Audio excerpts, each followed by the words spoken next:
What's going on, you guys? This is AJ talking with AJ Self Defense, and today I want to talk about Miss Mercedes Morr. So this is just a follow-up video because the last video I made, it was just kind of talking about how she was an influencer. She had over 2 million followers, but they didn't really know it was possibly a stalker.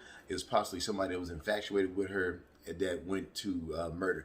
And I got a bunch of messages. I got a bunch of comments on there immediately just saying, no, this was the situation. I know about what she did and this and that and this and that. Now, here's the thing. That, a lot of people were saying, hey, she knew the guy. She knew the guy. He was a sugar daddy. And, he thought it was more to the relationship and it wasn't. So he snapped. I don't know. I'm not here to speak on. I'm just here to do a follow-up video.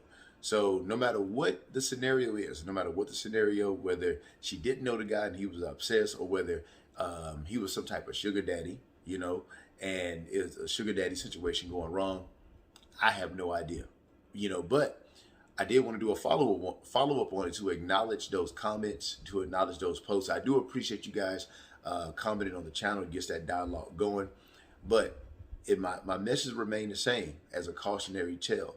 I don't change the message. And so if you have 2 million followers and you're an influencer and you're growing from a business standpoint, you want to set those same layers of security and boundaries and things of that nature. Not saying that she didn't, because there's some cases where there's nothing you can do. There's nothing that you can do. Somebody's trying to get to you, and they're most likely going to get to you. But there are layers of defense that you can set up.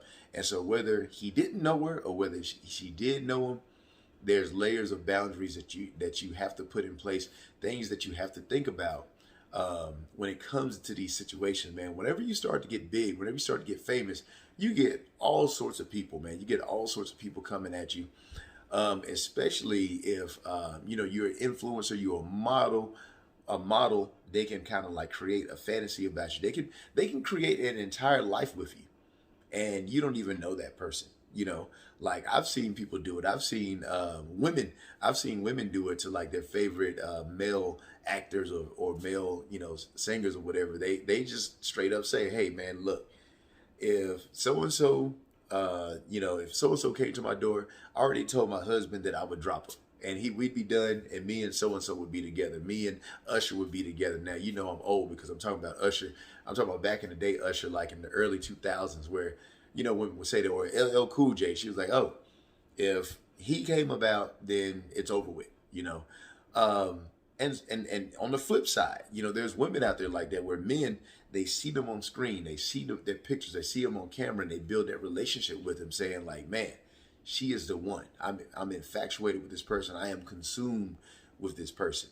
So I don't know which one it was. I don't know if he was just a random stalker or if it's somebody that she knew. It makes a difference to people trying to figure that stuff out. But for me, it's all the same. You defend yourself from the people that you know. You defend yourself from the people that you don't know, all the same. And you still set up those layers of self-defense. But I just want to do a follow-up video on that one, man, because I did get a lot of comments of people correcting me when I said nobody really knows what happened. I guess more information is coming about, but I don't want to dive too deep into all that. But I do appreciate you guys updating me and following up. So like, comment, subscribe. I will see you next time.